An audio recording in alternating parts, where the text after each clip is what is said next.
Hi guys, it's Michelle, Deception Bytes, and it is June 6th, and it's 10:55 p.m. Eastern Standard Time. There have been no new Q posts, but I do have some very interesting stuff that I want to bring to you. And I think it's stuff that we all need to be aware of, even though it's pretty horrific. Now, the first thing is I wanted to draw your attention to this article. It's in Town Hall.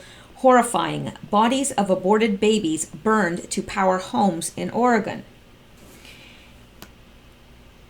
An incinerator in Oregon has been ordered to stop burning medical waste to power homes after it was discovered aborted babies from Canada were part of materials being used for energy. Apparently, this has been going on for years, and it is common practice in Canada to mix waste baby parts in with cancer and other materials. And it's quite, it's quite commonplace for them to put all biomedical waste, tumors that they take out of people, fat that's been removed, suctioned out. Whatever it is, they put it all together in as bio waste. And until this time, I didn't realize what was happening to it. I knew it had a special procedure for being handled and disposed of, but apparently, at least, some of the medical waste from British Columbia has been making its way into Oregon, where they are burning it for fuel to heat their houses. So, an Oregon County Commission has ordered an incinerator to stop accepting boxed medical waste to generate electricity after learning the waste it's been burning may include tissue from aborted fetuses from British Columbia. Sam Brentano, chairman of the Marion County Board of Commissioners, said late Wednesday the board is taking immediate action to prohibit human tissue from future deliveries at the plant that has been turning waste into energy since 1987. We provide an important service to the people of this state, and it would be a travesty if this program is jeopardized due to this finding, he said in a statement. We thought our ordinance excluded this type of material at the waste-to-energy facility. We will take immediate action to ensure a process is developed to prohibit human tissue from future deliveries. But how are they going to enforce that, really? Because they would have to test every single box of human biomedical waste that came in, right? They'd have to test it. And what would they be testing it for? Because you know that you're going to find DNA in there. Of course you are. Because it's people's tissues from their body. You take out their gallbladder, whatever. It's biomedical waste. And, for example, when they, amputate a leg, well, where does that leg go? It's biomedical waste. And it is disposed of in a specialized manner. But I didn't realize that this was the specialized manner. And I don't know how widespread this is. But Christy Anderson, a British Columbia Health Ministry spokeswoman, told the Associated Press that regional health authorities there have a contract with a company that sends biomedical waste such as fetal tissue, cancerous tissue, and amputated limbs to Oregon, where it's incinerated in the waste energy plant. Last month, it was discovered nearly a dozen hospitals in the United Kingdom were burning aborted babies along with trash to fuel government-run hospitals. British health officials are responding to a news program report that accuses some hospitals of incinerating aborted and miscarried fetuses, in some cases as part of a system for heating the facilities. The TV news program Dispatches on Channel 4 in the UK reports that 10 National Health Service hospital trusts have admitted burning the remains as clinical waste alongside trash, while 2 other facilities disposed of the remains in incinerators that generate power for heating. Multiple British news organizations, including the BBC and the Telegraph, reported. Reports said that in the past 2 years alone, at least 15,500 fetal remains were incinerated by 27 NHS trusts. In some cases, the mothers were told that the remains were cremated. Absolutely horrifying and tragic. Well, they were cremated in a sense. But this is important. It shows where we're moving. And let me go on here to the second point.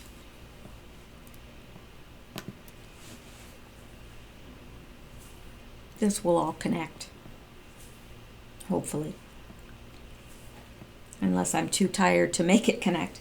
Okay, now here is an article from the Telegraph, and it states, sorry, a yawn tried to sneak out when I wasn't looking. Human DNA found in hot dogs, and 10% of vegetarian sausages contain meat. So for you vegetarians out there that are very careful about what you eat and not wanting to eat any animal products or byproducts, that's something to beware of. In news that is likely to shock meat eaters and herbivores alike, some very disturbing ingredients have been found in hot dog sausages. Not only is processed meat apparently really bad for you, it could be making us cannibalistic. A study of both meat and vegetarian hot dogs showed that they contain unadvertised ingredients, including human DNA. Clear Food Labs, a food analytics startup, found that 10% of vegetarian hot dog products contain meat. More worryingly, unless you are a hardcore vegetarian who would rather eat people than pigs, the company found human DNA in 2% of its hot dog samples and in 2/3 of its vegetarian samples.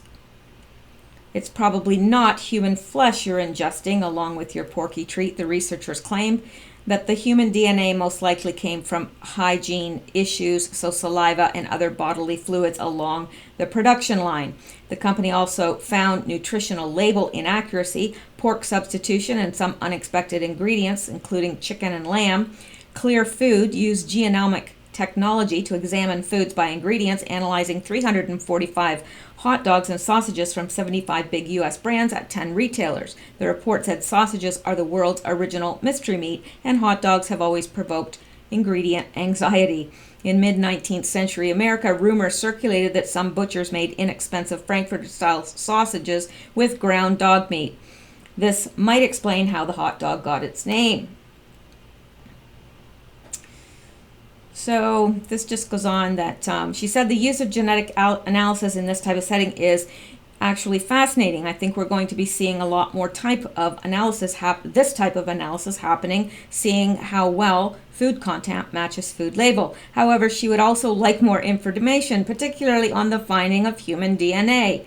When you are working with genetic material, depending on the analytic technique, you can detect a very small amount of DNA that's not supposed to be in there, she said. So this accusation of finding human DNA in there, you can detect a very small amount, but they're not quantifying the amount. It could be just a few cells versus a percentage content. Now, I think it's very interesting that they're not quantifying the amount, because if it was a very, very small amount, don't you think that they would be willing to say so? That it was 0.00001%? But no, instead they're not quantifying the amount at all. So it could be, a percentage, it could be, very, very tiny, or it could be a very significant amount. And where's it coming from? I'd like to know. Seeing as the subjects that we're touching on lately, I want to know. The study was done in America, so UK readers can relax somewhat.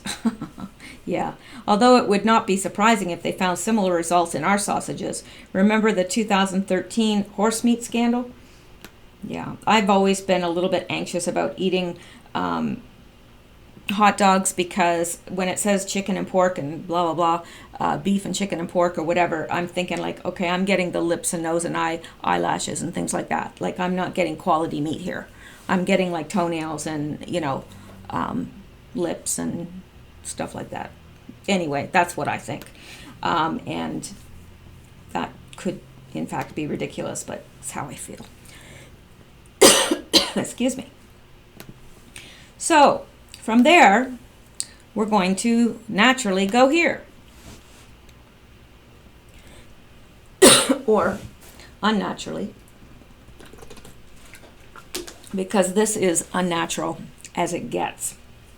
And Katy Perry can talk, as she did in, I think, a Paris interview about eating human meat is the last taboo that we need to cross, and that she herself had ingested human meat, and that it was very, I can't remember how she described it, but she made it sound delicious. I know that makes me gag. I can understand almost when people are, like in the Andes where the crash, and they did resort to cannibalism of those that had perished in the accident, in the plane crash, and that's how they lived. You can almost excuse that, because when you're starving and there's someone deceased there that has been preserved in the ice and whatever, you could not fault them for wanting to live. But when it comes to something like this is entirely out there. It's called the Cannibal Club. It says whenever a taboo is broken, something good happens, something vitalizing, and that's by Henry Miller. I don't know who that person is. Specializing in the preparation of human meat, Cannibal Club brings the cutting edge of experimental cuisine to the refined palates of LA's cultural elite. Our master chefs hail from around the world for the opportunity to practice their craft free of compromise and unbounded by convention. Our exclusive clientele includes noted filmmakers, intellectuals, and celebrities who have embraced the Enlightenment ideals of free expression and rationalism. On event nights, avant-garde performance artists, celebrated literary figures, and groundbreaking musicians entertain our guests. At Cannibal Club, we celebrate artistic excellence as the natural and inevitable expression of the unbridled human spirit. Okay. Now, you're asking yourself, is this a real place? Yes, I'm afraid so. But don't think you can just go by it and take pictures or whatever, because it's underground, as anything of this nature would be. Now, let's go to their fact, FAQ. What does human flesh taste like? Well, I, for one, will never know. And I do pray that you also will never know. When prepared by us, unbelievable. Of the meats you are likely to find in stores, pork is the closest match. Where do you get your specialty meat? Well, that's what I would like to know, right? Isn't that what you would like to know? Where are they getting this? Our avenues of procurement vary. Most of the businesses and institutions who supply us prefer to keep those relationships discreet. Well, I bet they do. Yes, because if they were trafficking children and then slaughtering them for a restaurant, and not just one restaurant, there's many of these restaurants popping up across the country. So yeah, I'm pretty sure that those people would want to keep that relationship silent. On the individual level, bodies are often bequeathed to us. Oh, really? Have you ever heard of anyone bequeathing their body to a cannibal, a restaurant for cannibals? Really? How many people do you know that would even consider doing that? I don't know any, and thank you God I don't know any. So they're bequeathed to us. Now, here's the thing. I don't believe that they are taking dead bodies and cutting them up unless these are very freshly dead bodies, because it just doesn't seem like it would be. I don't know. I guess I don't know really what a human body goes through in the several days after death, but it would be hard to get someone fresh from a death to the table. You know what I'm saying? I hate that I'm even having to discuss this. For some, this is a way to supplement life insurance and offset funerary expenses. Okay. For others, such as Cannibal Club member Gwendolyn Fenwich, who was served to her friends and relatives at the club in January of 2008, being prepared as a meal and thereby reborn into the bodies of the living, is an attractive alternative to the more traditional practices of burial and cremation. Now, I'll tell you something right now. If I had it in my will that I wanted to be cooked and served to my guests at my funeral, there would be nobody at my funeral. So where is she finding these people that would find that acceptable? This Gwendolyn Fenwich. What kind of people is she hanging around with that would participate in that? Seriously. You think about the fact that if you were to write into your will that you would like to be cooked and served to your friends, how would your friends and family react to that? And would they obey your wishes? Just saying. We take considerable care to ensure that all our meat is produced legally and ethically and derived only from young, healthy bodies. How do you produce human meat legally and ethically? Could someone please tell me that? How is that possible? Human meat. It's produced legally and ethically. Really. Now, I did see somewhere that apparently it is not a crime. Cannibalism is not considered a crime. Now, I don't know where it is not considered a crime, because I would assume that it's considered a crime in the United States. But I don't know. Isn't cannibalism wrong? Yes, it's wrong. It's wrong. We were not made to eat each other. Cannibalism, as traditionally practiced, usually shows respect to the deceased.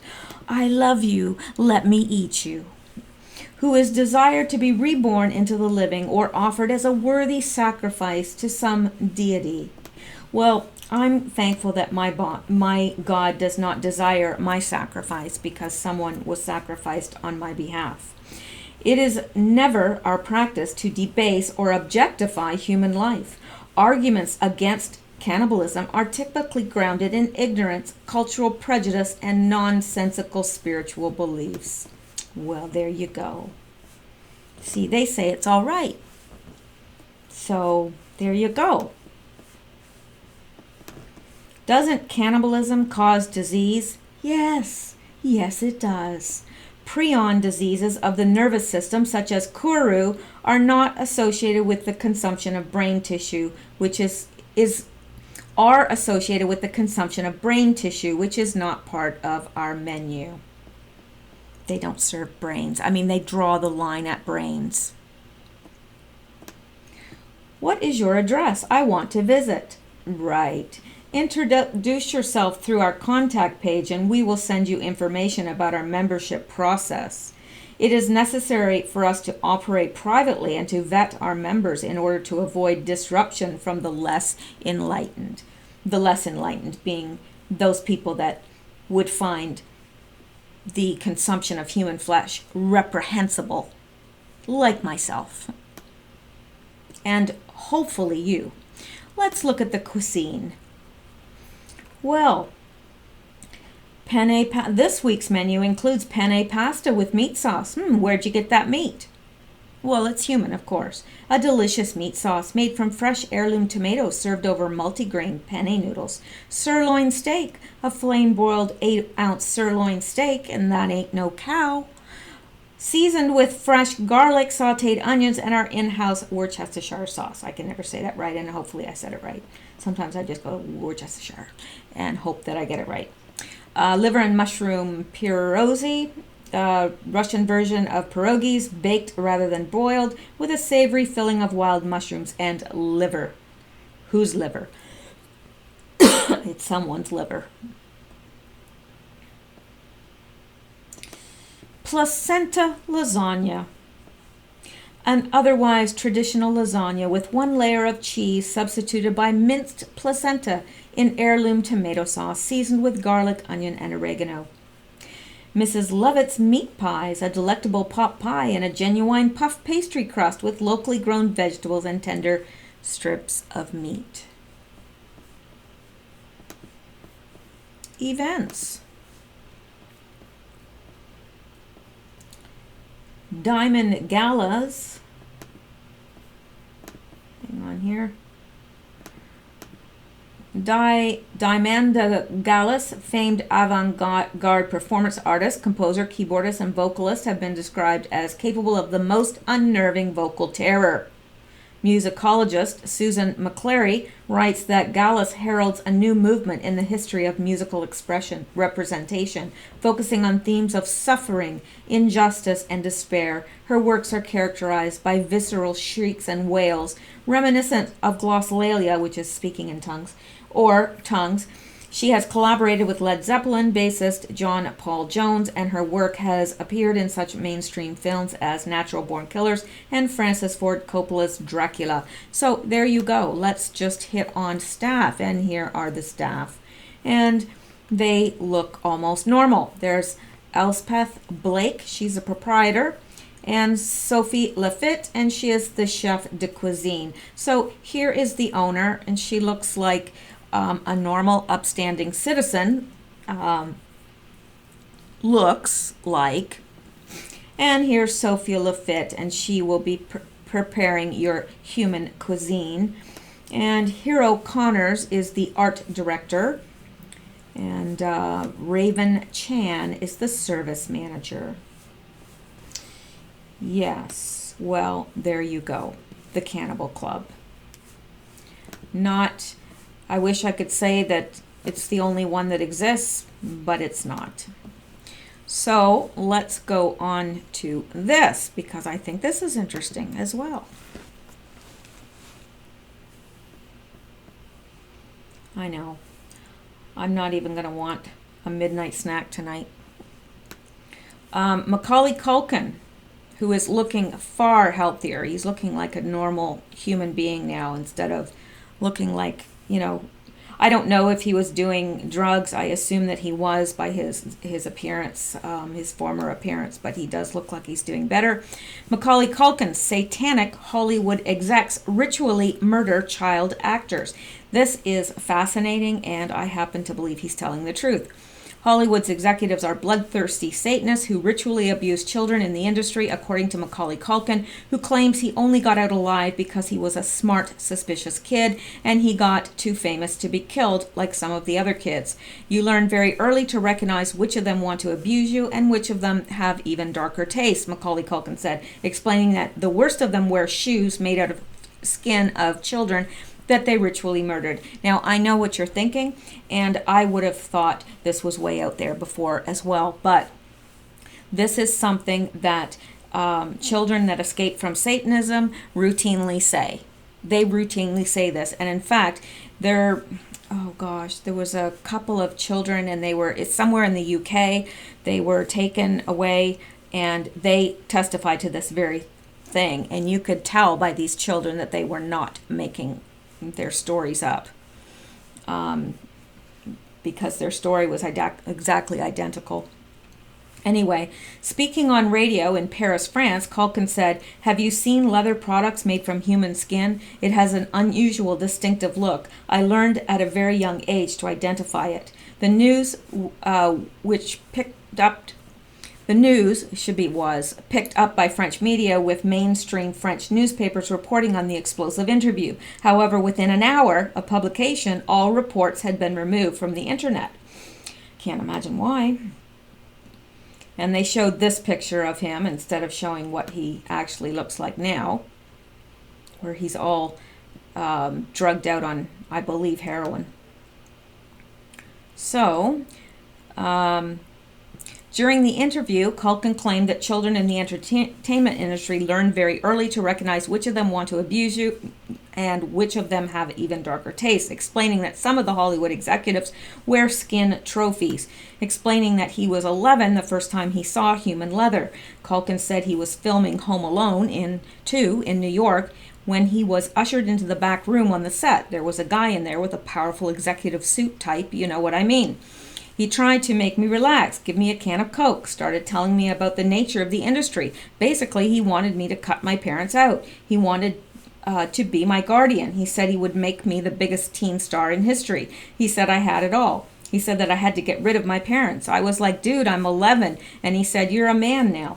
Culkin, who had been living in Paris, France since 2003, then explained that the man began to make his intentions clear. He started breathing real shallow. My experience with perverts kicked in. I could tell he was interested in me. He licked his lips and told me I was very handsome. I think I managed to say thank you and started thinking about how I could get the F out of there. Dude, I'm 11. Then he reached into his case and took out a crack pipe. He put it in his lap, took out his huge lighter, and continued to gaze at me with this overpowering sexual desire. I was just staring at him. I think I said something like, "Dude, I'm 11 again." I remember he said to me, "It's a celebration, little man, to celebrate your upcoming success, your many successes. Come, sit back down." He was tapping that pipe on his crotch, smiling this total creepazoid smile. I ran out of the room, but I ran straight into the other guy who was outside the room, and he grabbed me by the arm and threw me back inside. He lit the pipe and blew the smoke in my face. He told me to look at his shoes. He said they were made from the skin of children he and his friends had murdered. He said leather made from human skin is the finest leather known to man. Death of a child star. Macaulay Culkin said the Hollywood executive then dropped a heavy hint about the provenance of the skin used to make his shoes. He asked me if I knew Heather O'Rourke. Yeah, I remembered her. I grew up watching Poltergeist. I remember her in Happy Days. She was so cute. I vomited all over his shoes. Heather O'Rourke, and I remember reading about this, that she had been killed by pedivores and that she had literally been raped to death. Heather O'Rourke was an American child actress discovered by director Steven Spielberg when he was visiting MGM's studio, and later cast as Carol Ann Freeling in the horror film Poltergeist. She had the movie's most recognizable line, "They're here." After years in Hollywood system, Heather O'Rourke died suddenly and unexpectedly at the age of 12. The official cause of death was listed as heart attack and septic shock caused by misdiagnosed intestinal stenosis. In 1988, though, many people were left wondering if there was more to the tragic story. Let's just say I went off the rails after my experience filming Home Alone 2. I'm 37 now and I'm still processing everything. The things I have seen, Culkin said, before trailing off and abruptly changing the topic. There are a few things Macaulay Culkin is remembered for. People like to talk about his years of reported heroin addiction, which snowballed into rumors that he spent an obscene amount of money on drugs. Others chat about his friendship with pop star Michael Jackson, as well as him fronting a pizza-themed comedy rock band. But McCulkin no longer has the rail-thin, sickly appearance of a junkie. Carrying some weight around the midriff, Culkin is looking happier now and is filming the lead role for friend Seth Green's vehicle Changeland. Speaking about the future, Culkin said, "I've come out the other side. I'm alive. This is more than can be said for many. I'm not finished yet. Hollywood is going to burn in my lifetime. You watch." Now, I thought that that was a very eye-opening interview. And, you know, I think everybody always wondered why Macaulay Culkin got so far off the rails. But there you have it. Another person from Hollywood saying the same thing that Q has been saying, and lots of other people. So there you are. Now, this is interesting. Disney World employees arrested earlier today for child trafficking. And CMAX just happens to be Disney World's neighbor. Could be a coincidence. Might not be. Now, this I decided to throw in here, although it is related in a sense.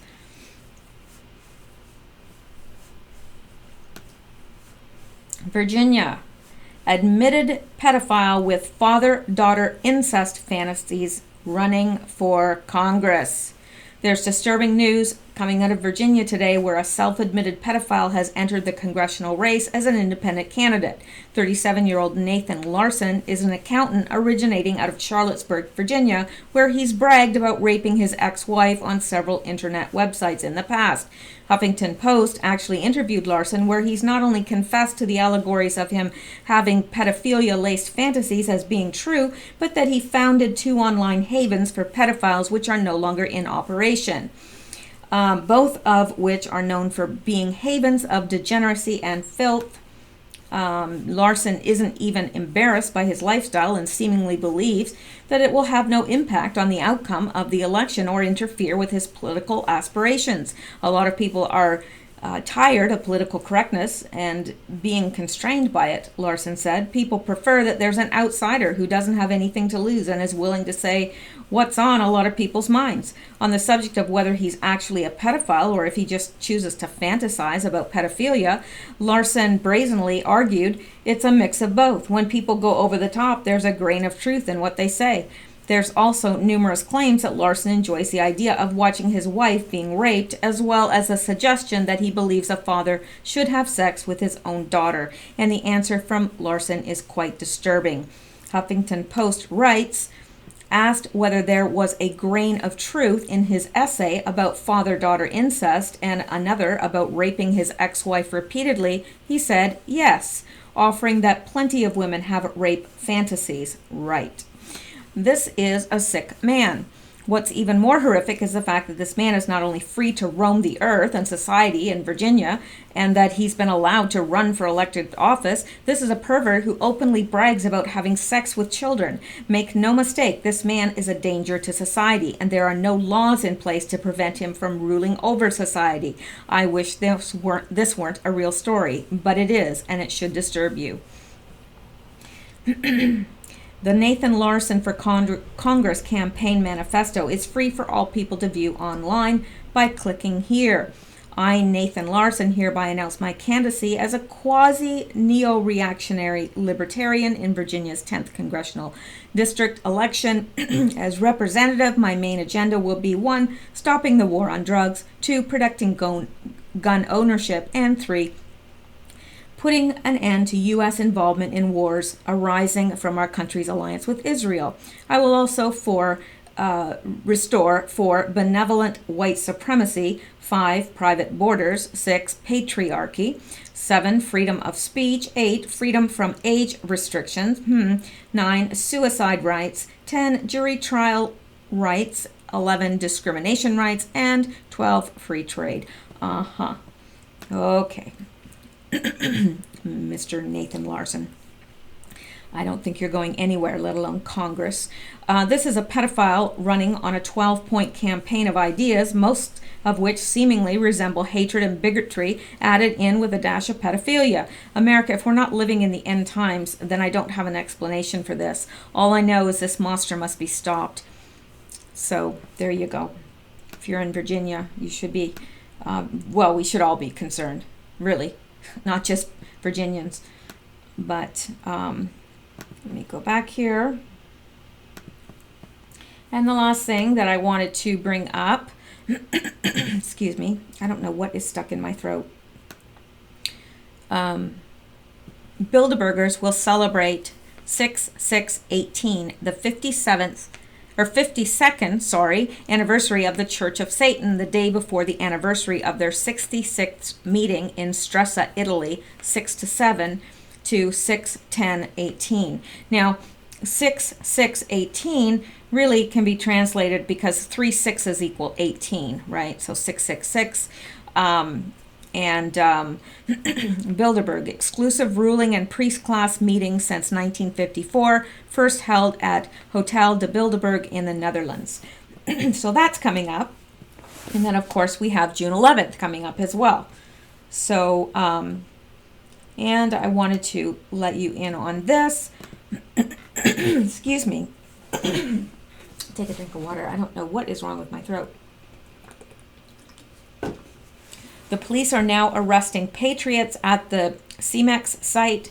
Now that's the site where they found the trafficking camps in Tucson, Arizona, and it's on the property of CEMEX. So police are now arresting patriots at the CEMEX site. Patriots en route are being stopped and questioned. They are attempting to slow the movement, but it is way too late. I bet the ICE agency helps, as they have lost hundreds of Mexican children this year alone. So that is it for this video, and I do have more to bring you, but it probably won't be tonight. And as always, I will keep searching for new Q posts. If there are any, I will let you know. If you want to be subscribed, make sure that you're still subscribed, because they do drop subscribers. And make sure you hit the bell so that you'll be notified of new video. And thanks so much for listening, guys. I hope that you have a wonderful night's sleep and stay safe.